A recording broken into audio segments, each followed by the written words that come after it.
Ration কেলেঙ্কারির থেকেও বড় কেলেঙ্কারি পাথর শিল্পের ডিসিআর কেলেঙ্কারি। এমনটাই আজ মঙ্গলবার সাংবাদিক বৈঠক করে জানালেন সিউড়ি বিধানসভার নয়া বিধায়ক জগন্নাথ চট্টোপাধ্যায়। সরকার বাদ দিয়ে অন্যজনের হাতে ডিসিআর কাটানোর পরিপ্রেক্ষিতে মাসে অন্ততপক্ষে 70 থেকে 75 কোটি টাকার জালিয়াতি হচ্ছে। বছরে কত কোটি টাকা হয় তা আন্দাজ করাই যেতে পারে। তৃণমূলের আমলে এই টাকার পরিমাণ হাজার হাজার কোটি টাকা। বিষয়টি নিয়ে জগন্নাথ চট্টোপাধ্যায় রাজ্য সরকারের কাছে তথ্য তুলে দেবেন বলে জানিয়েছেন এবং তদন্ত করা হবে বলেও জানিয়েছেন। সকলকে নমস্কার। জেলার একটা গুরুত্বপূর্ণ বিষয়ে আপনাদের জানানোর জন্য আজকে আমরা এই সাংবাদিক সম্মেলন ডেকেছি। আপনারা জানেন যে আমাদের এই সরকার ডাবল ইঞ্জিন সরকার প্রতিষ্ঠা হওয়ার পর মাননীয় মুখ্যমন্ত্রী প্রশাসনিক বৈঠক থেকে যে কোনো ধরনের toll, illegal sand mining, stone mining বা মাইনার মিনারেলসে যা যা অবৈধ কারবার চলছিল তা বন্ধের নির্দেশ দিয়েছিলেন। এবং আমরাও বীরভূমের বিজেপির বিধায়কেরা জেলা প্রশাসনের সঙ্গে যে বৈঠক করি, সেই বৈঠকে সিদ্ধান্ত হয় যে আমাদের যে পাথরের কারবার চলে অবৈধ ফেক ডিসিআর এর, সেই ডিসিআর চলবে না।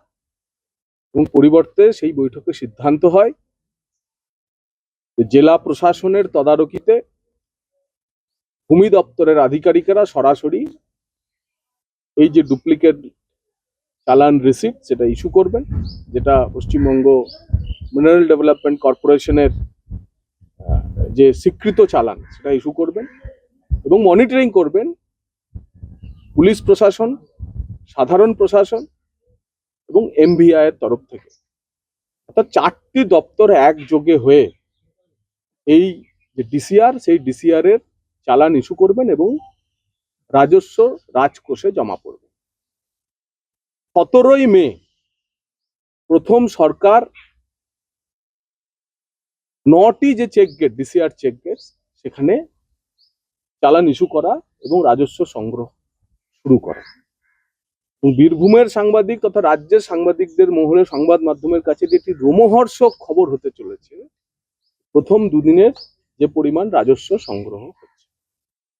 আপনাদের জানিয়ে রাখি যে এখন বীরভূমের 9টি ডিসিআর চেক গেট রয়েছে। কথাতে বলছি 9টি ডিসিআর চেক গেট রয়েছে, সেগুলি হচ্ছে মোহাম্মদ বাজার, রামপুরহাট 1 নম্বর ব্লকে একটি, ময়ূরেশ্বরে একটি, 1 ব্লকে একটি, নলহাটিতে 1 ব্লকে একটি এবং মুরারই 1 ব্লকে। এবং এই 9টি জায়গাতে যে ডিসিআর এর গেট, সেখানে আপনারা জানেন প্রায় 250-র মতো যে স্টোন কোয়ারিজ রয়েছে, যেগুলোর বৈধতা নেই, ইল্লিগাল, কিন্তু তারা মাইনিং করে বিভিন্ন জায়গাতে স্টোন নিয়ে যায়, পাথর নিয়ে যায়।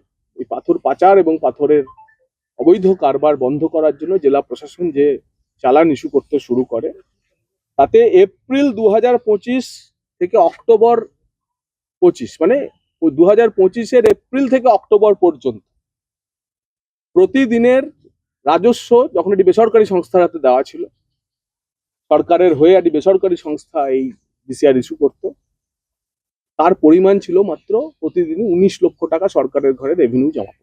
মাত্র 19 লক্ষ টাকা প্রতিদিন জমা পড়ত এপ্রিল 25 থেকে অক্টোবর 25 পর্যন্ত।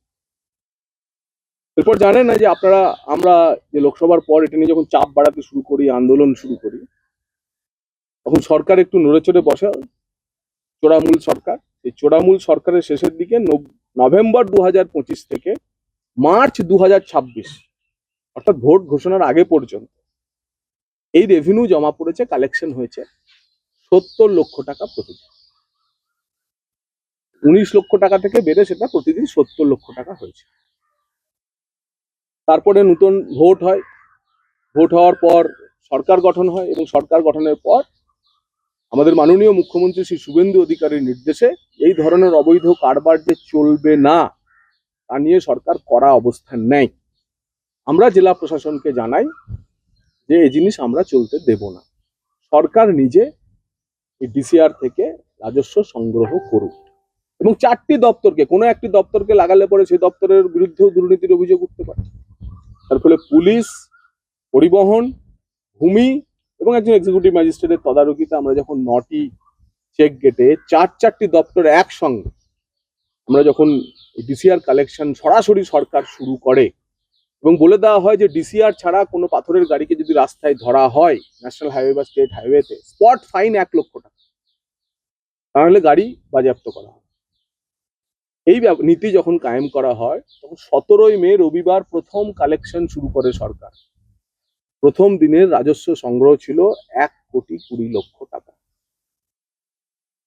18ই মে দ্বিতীয় দিন গতকাল সরকারের কালেকশন ছিল 2,30,00,000 টাকা।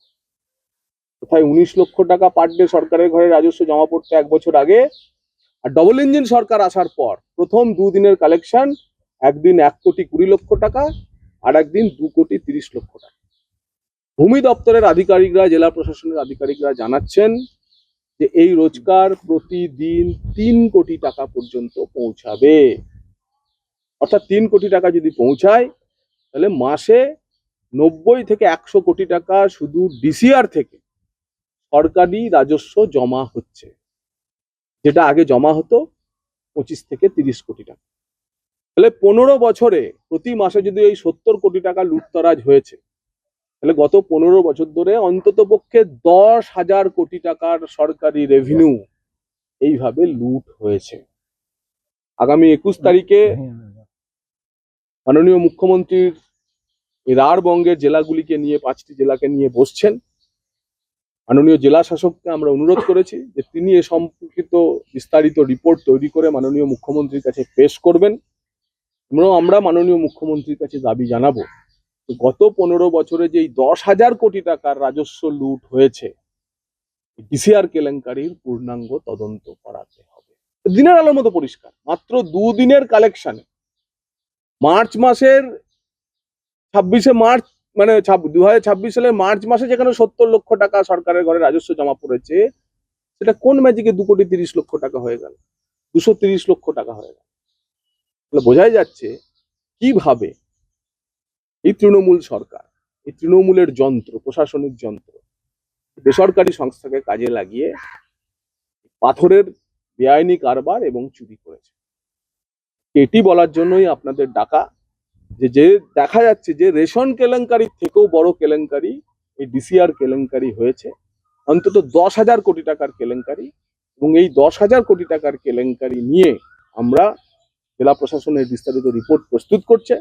আমরা মাননীয় মুখ্যমন্ত্রীর কাছে এটা একটি পূর্ণাঙ্গ তদন্ত এবং কোনো দোষী যেন ছাড়া না পায়, বি ইট পলিটিক্যাল পার্সন, বি ইট প্রাইভেট পার্সন, বি ইট গভর্নমেন্ট অফিসিয়াল, তারা যাতে কেউ ছাড় না পায় তার জন্য আমরা এগোবো। কিন্তু আপনাদের কাছে বিনীত অনুরোধ, বীরভূমের সাংবাদিক যারা রয়েছে, যে আপনারা শুধু ভেবে দেখুন কিভাবে এই তৃণমূল বা তোলামূল সরকার গত 15 বছরে সরকারি রাজস্ব ফাঁকি দিয়ে কোন একটি পরিবারের পকেট ভরেছে এবং কোটি কোটি টাকা বীরভূম থেকে লুট হয়েছে।